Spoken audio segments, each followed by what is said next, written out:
जय श्री राधे। आइए, आपका स्वागत है आपके अपने चैनल आचार्य पंडित अजय शर्मा में। आज की इस वीडियो के माध्यम से हम आपको सुनाएंगे बैसाख मास में सुनी जाने वाली चौथ की कथा। बैसाख मास के कृष्ण पक्ष की चतुर्थी तिथि को संकष्टी चतुर्थी के नाम से जाना जाता है। इस दिन सकट चौथ का व्रत रखा जाता है। इस बार संकष्टी चतुर्थी का व्रत 16 अप्रैल दिन बुधवार को किया जाएगा। धार्मिक मान्यताओं के अनुसार इस दिन विधिवत पूजा अर्चना करने से विघ्नहर्ता गणेश भगवान सभी तरह के विघ्नों को दूर कर देते हैं और घर परिवार में सुख शांति बनी रहती है। किसी भी माह की चतुर्थी भगवान गणेश को समर्पित होती है, लेकिन बैसाख मास में आने वाली संकष्टी चतुर्थी कुछ विशेष महत्वपूर्ण मानी जाती है। मान्यता है कि इस दिन व्रत करने और कथा सुनने मात्र से ही भगवान गणेश का आशीर्वाद प्राप्त होता है और सुख शांति और समृद्धि में अच्छी वृद्धि होती है। आइए, अब आप जानेंगे संकष्टी चतुर्थी तिथि कब से लेकर कब तक रहेगी। प्रिय बंधुओं, 16 अप्रैल दिन बुधवार को चतुर्थी तिथि प्रारंभ होगी दोपहर 1:17 पर और चतुर्थी तिथि समाप्त होगी 17 अप्रैल दिन गुरुवार को दोपहर 3:23 पर और चंद्र उदय होगा रात को 9:57 पर। संकष्टी चतुर्थी का व्रत चंद्रोदय व्यापनी तिथि में किया जाता है, इसलिए संकष्टी चतुर्थी का व्रत 16 अप्रैल दिन बुधवार को ही किया जाएगा। इस दिन रात्रि में चंद्रमा को कच्चे दूध या जल से अर्घ देने के बाद व्रत को पूर्ण किया जाता है, यानी कि पारण किया जाता है, तभी ये व्रत पूर्ण माना जाता है। तो आइए, अब आप सुनेंगे संकष्टी चतुर्थी व्रत की कथा। बोलिए गणेश भगवान की जय, पार्वती मैया की जय। एक बार पार्वती जी ने गणेश जी से पूछा कि बैसाख मास के कृष्ण पक्ष की जो संकटा नामक चतुर्थी कही गई है, उस दिन कौन से गणेश का पूजन किस विधि विधान से करना चाहिए एवं उस दिन भोजन में क्या ग्रहण करना चाहिए। गणेश जी ने उत्तर दिया, हे माता, बैसाख मास के कृष्ण पक्ष की चतुर्थी के दिन वक्रतुंड नामक गणेश जी का पूजन करना चाहिए एवं उनका ही व्रत धारण करना चाहिए तथा भोजन में कमल गट्टे का हलवा लेना चाहिए। हे जननी, द्वापर युग में राजा युधिष्ठिर ने इस प्रश्न को पूछा था और उसके उत्तर में भगवान श्री कृष्ण ने जो कहा, मैं उसी इतिहास का वर्णन करता हूँ, आप श्रद्धा युक्त होकर के सुनिए। भगवान श्री कृष्ण बोले, हे राजन, इस कल्याण दात्री चतुर्थी का जिसने व्रत किया और उसे जो फल प्राप्त हुआ, मैं उसे ही तुमसे कह रहा हूँ। प्राचीन काल में एक रंती देव नामक प्रतापी राजा हुए। जिस प्रकार आग तृण समूहों को जला डालती है, उसी प्रकार वे अपने शत्रुओं के विनाशक थे। उनकी मित्रता यम, कुमेर, इंद्रादि देवों से भी थी। उन्हीं के राज्य में धर्मकेतु नामक एक श्रेष्ठ ब्राह्मण रहते थे।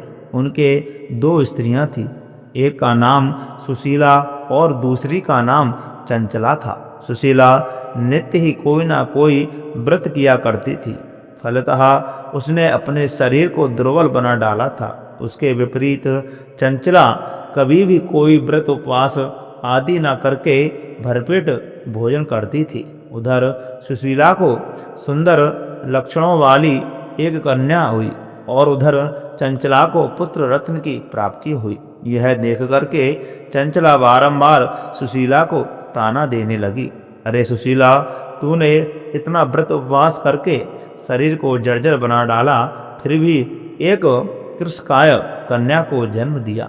मुझे देख, मैं कभी व्रतादि के चक्कर में ना पड़कर हष्ट पुष्ट बनी हुई हूँ और वैसे ही बालक को भी जन्म दिया है। अपनी सौत का व्यंग बाण सुशीला के हृदय में चुभने लगा।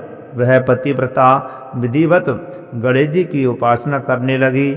जब सुशीला ने भक्ति भाव से संकटनाशन गणेश चतुर्थी का व्रत किया तो रात्रि में वरदायक गणेश जी ने उसे दर्शन दिए। श्री गणेश जी ने कहा, हे सुशीले, तेरी आराधना से हम अत्यंत संतुष्ट हैं। मैं तुम्हें वरदान दे रहा हूँ कि तेरी कन्या के मुख से निरंतर मोती और मूंगा प्रभावित होते रहेंगे। हे कल्याणी, इससे तुझे सदा प्रसन्नता रहेगी। हे सुशीले, तुझे वेद शास्त्र बेता एक पुत्र भी होगा। जिस प्रकार का वरदान देकर के गणेश जी वहाँ से अंतर्ध्यान हो गए। वरदान प्राप्ति के फलस्वरूप उस कन्या के मुंह से सदैव मोती और मूंगा झड़ने लगे। कुछ दिनों के बाद सुशीला को एक पुत्र उत्पन्न हुआ। तदनंतर धर्मकेतु का स्वर्गवास हो गया। उनकी मृत्यु के उपरांत चंचला घर का सारा धन लेकर के दूसरे घर में जाकर के रहने लगी। परंतु सुशीला पति गृह में रहकर ही पुत्र और पुत्री का पालन पोषण करने लगी। अपनी कन्या के मुंह से मोती मूंगा गिरने के फलस्वरूप सुशीला के पास अल्प समय में ही बहुत सा धन एकत्रित हो गया।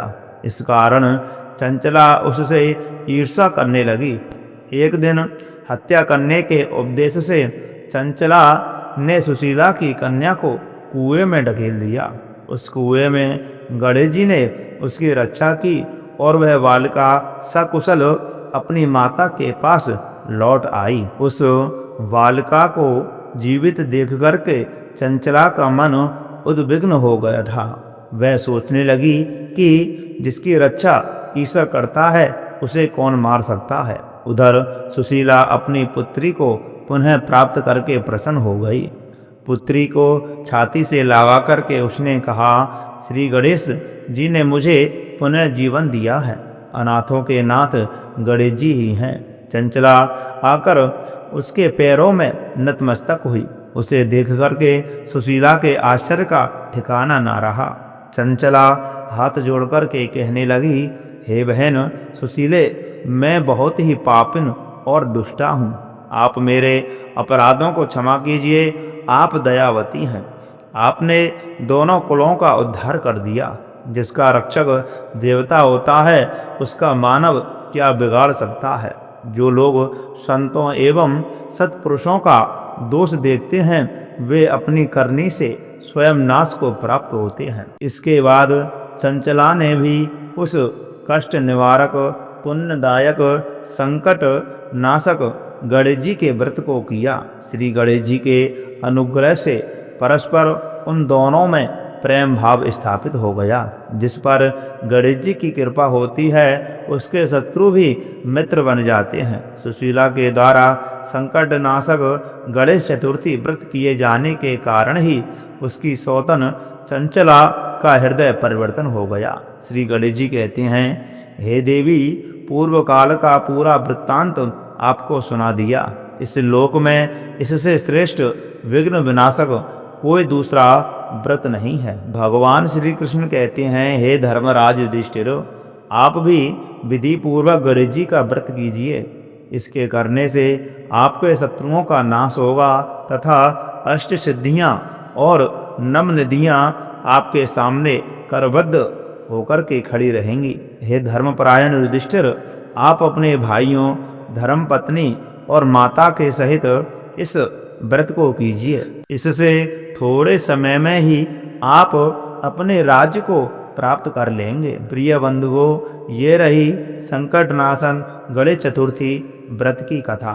जो भी भक्त इस कथा को सच्ची श्रद्धा, नियम और निष्ठा के साथ सुनते हैं एवं व्रत को धारण करते हैं तो उन्हें गणेश भगवान की विशेष कृपा प्राप्त होती है। जो जिस कामना से व्रत को धारण करता है गणेश भगवान उसकी सभी मनोकामनाओं को पूर्ण करते हैं। गणेश भगवान सभी संकटों को हरने वाले हैं और अपने सभी भक्तों के ऊपर अपनी विशेष कृपा बनाए रखते हैं। तो प्रिय मित्रों, ये रही संकष्टी चतुर्थी व्रत की कथा। जो भी भक्त इस वीडियो को ज़्यादा से ज़्यादा शेयर करेगा तो उसे गणेश भगवान की विशेष कृपा प्राप्त अवश्य होगी। और वीडियो को लाइक अवश्य करें, कमेंट बॉक्स में श्री गणेशाय नमः अवश्य लिखें।